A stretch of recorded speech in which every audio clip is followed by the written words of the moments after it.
Well, hello everyone, and welcome to the beautiful island of Roatan, Honduras.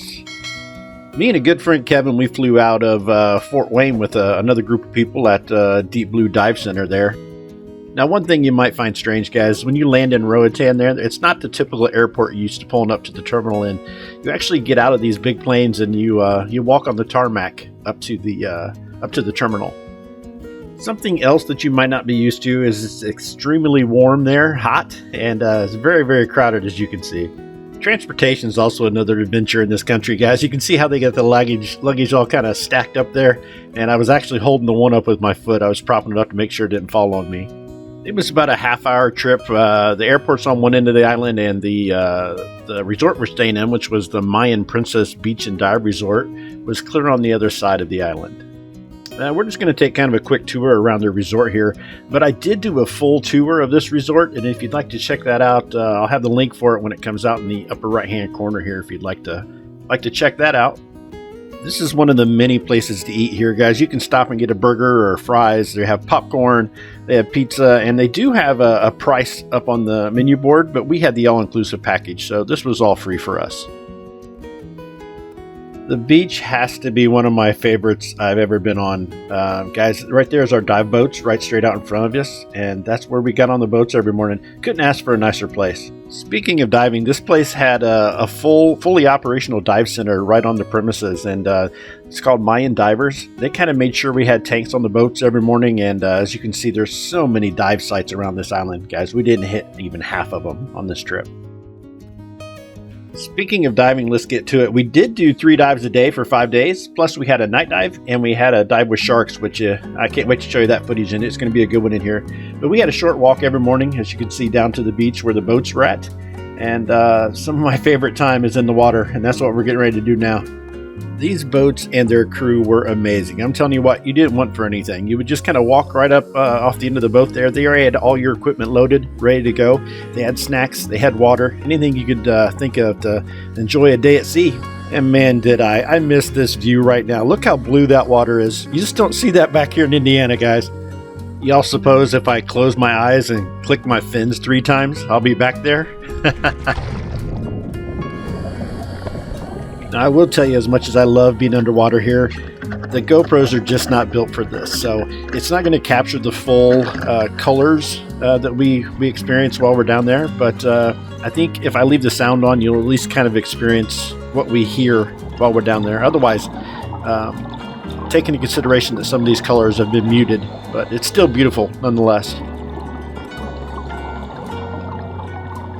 Now, this little area we're on right here is probably 25, maybe 30 foot of water, and it doesn't look like there's a lot of life on here, but if you get down in here, you can start to see the little fish and what they call home.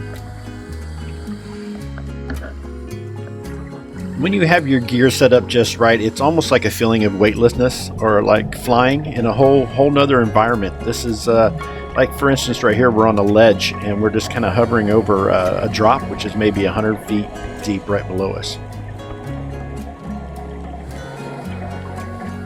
But to be honest, most of the life on the reef is up in the shallow areas. You don't find a whole lot down deep at 100 foot, that's for sure.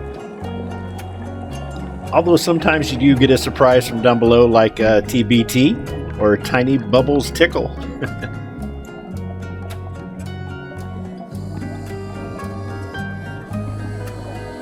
We did see several of these sea turtles on our trip, and I gotta tell you guys, they really could care less about us. They're just kind of down there doing their own thing. Sometimes life is really small, and you can look right over if you're not careful, like this little pufferfish that was just kind of hanging out on the edge of the reef here. So many structures that fish call home. Just about everywhere you look, if you look hard enough, you'll find life. Like this little yellowhead jawfish just poked his head out long enough to say hi, and then he's back in. Another turtle decided to do a swim by, but he's got a couple friends with him this time, and those are remoras, guys, and we'll talk a little more about those later. One of those tried to make me his best friend. Now, this was really cool. This is called a bait ball, and this is what smaller fish do when they feel like there's a threat near or a predator near. And I think it's just amazing how, kind of like a flock of birds, these things all move together in a sequence or in series. I mean, look at that. That's just amazing to me. I'm not gonna lie, I get a little bit of an adrenaline rush being this close to this ball. I mean, I guess I just keep picturing this big, huge mouth come tearing through there that's feeding, and I'm just kind of in the way, you know? I mean, come on, let's face it, I do look kind of tasty, right? You gotta keep your eyes open down here, because some of the shells even move around. If there was ever a puppy dog of the ocean, these little black groupers are it. Some of them get quite big, but these are fairly small.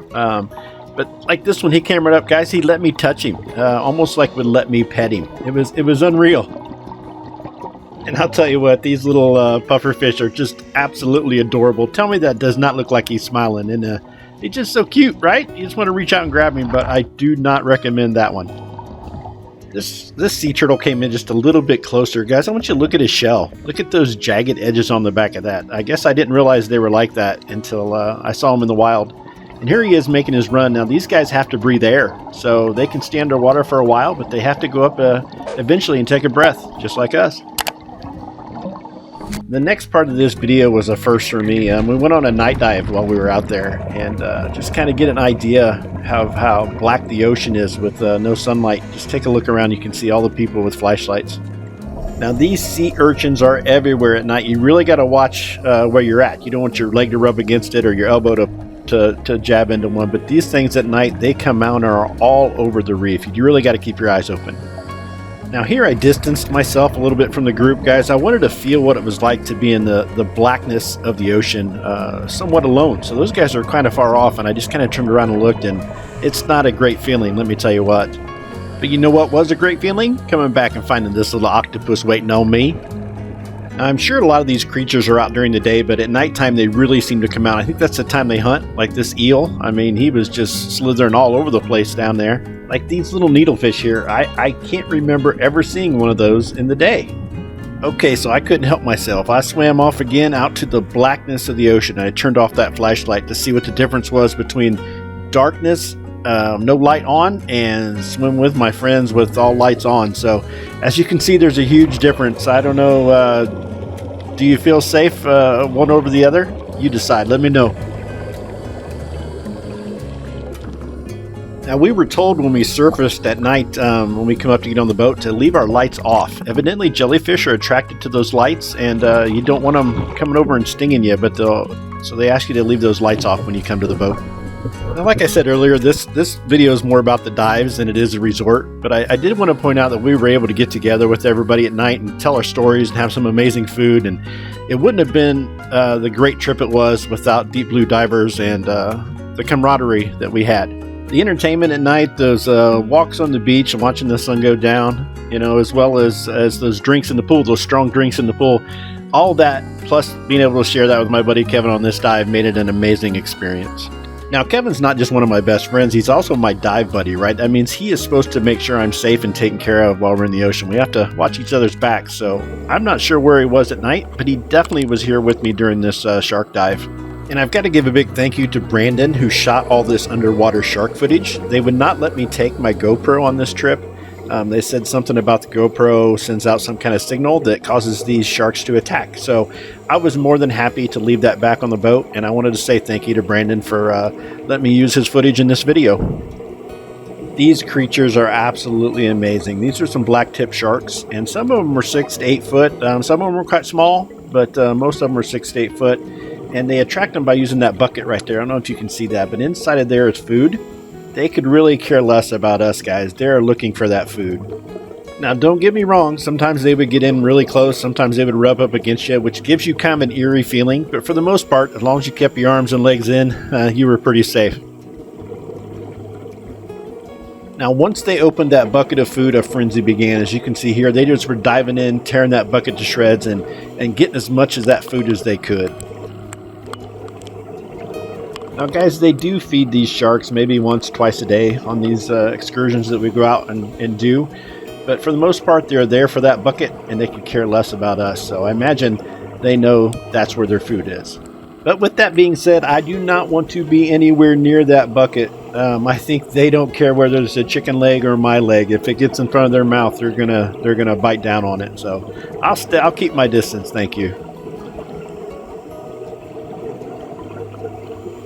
Now, another real fun and exciting part of this trip for me is we went through several underwater caves and like swim-throughs, they call them. Some of the most beautiful scenery I've ever seen. Sometimes you feel a little bit claustrophobic down here, but I do apologize for the camera. I think I ended up getting some fog on the lens, so the pictures here are just not as clear as I would hope they would be. Also, I think part of the problem is, like you can see on this swim through here, there's several people that go through here, and I think they kick up some silt and some sand and causes the picture to be a little bit grainy. But guys, if you can suffer through that with me, I think you'll enjoy this part of the trip. Now, these are one of those parts where I talked about getting a little claustrophobic. It gets a little dark down here, but I wouldn't pass it up for the world to swim through these swim-throughs. Now, I just kept telling myself while I was down here, just keep swimming toward the light, right? If you're swimming toward the light, you know you're swimming toward an exit, but sometimes it felt like it might be a really tight space, and I'm not sure I can make it through there. Case in point, I did get stuck in this section coming up here, and you hear me struggling a little bit, but I was able to pull myself through there.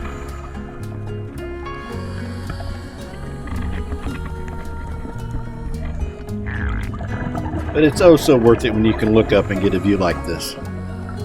Now, like I said earlier, I think a lot of the problem with visibility down here is that there's so many people that go through these swim-throughs. Here's a perfect example of a whole nother group that weren't with us, waiting to take their turn to go through once we got out. Our dive master on this trip was amazing at pointing out little finds like this. This is called a scorpion fish, which it's so well camouflaged we probably would have missed it had it not been for him. Now, if you listen for the tapping on his tank, it usually meant there was something cool in the area. Like right here in front of us was this amazing stingray. Look at the size of that tail. Look how long that tail is. But such a beautiful creature. Those things just kind of glide through the water so effortlessly.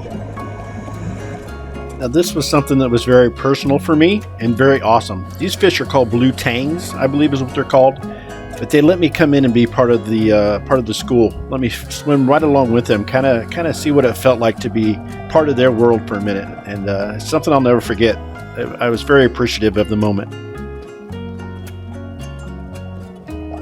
And just like that, the moment was over and they swam off into the ocean. But such a wonderful memory for me. And here we go again with another puppy dog of the ocean moment. This guy came right up to me, and I swear he was going to touch my face. He was just like making faces at me. So I decided to do the same thing right back. Although my dive partner, he could care less. He was over there just doing his own thing. Sometimes I'm in my own little world like that. And then he led me over here where this other scorpion fish was hiding, almost to say like, he's hiding from you, but I showed you where he was. Like I said, man, they're like little puppy dogs of the ocean. I just love those fish. And then, just like I've always said, smiles are contagious. But here comes my favorite little puffer fish, just giving me that big old grin. You can't help but smile back. Guys, all 17 dives of this trip, you do what's called a decompression stop or a safety stop to help get some of that nitrogen out of your blood. But I'd like to take a moment and look around while I'm doing that safety stop and just realize how small I am in the vastness of that big blue ocean. And you know what? This might sound cheesy, but I'm going to say it anyway, guys. This is how I feel when I'm underwater with some of these amazing and beautiful creatures. We do not belong there. We are in their world, and they're allowing us to be there with them in all of its beauty for a little while. I mean, look how effortless it is for these things to just glide along, and we have to put on tanks and masks and go down there just to join them. And again, it's such a privilege to be there with them. I've been on several dives and was blessed to be able to see this as a cuttlefish. First time I've ever saw it out in the ocean, so I was pretty lucky that day. Oh, here comes old Jagged Shell and his remora buddies doing another quick swim by. These are called lionfish, and I've got to be honest with you, I think I'm more afraid of them than I was the black-tipped sharks we were swimming with earlier in the video. Lionfish are venomous, and their ends of their spikes, they have like a neurotoxin, which can cause a lot of severe pain, swelling, nausea. I mean, make you sick. I think they're beautiful to look at, but guys, I want no part of these fish. They scare the heck out of me. I'm not going to lie.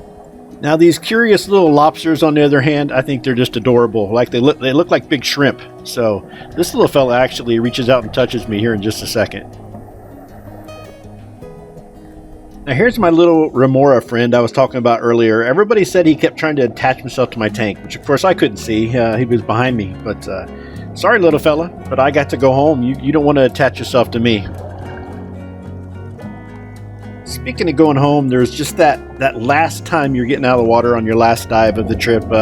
You just take a minute, kind of look around and soak it all in one last time, because you're taking home with you those friendships and those memories you made, and what an amazing trip this was for me, guys. So I appreciate y'all coming along with me on this video, and until next time, just know that I love you, and I appreciate it. Have a good one, guys. See you on the next one.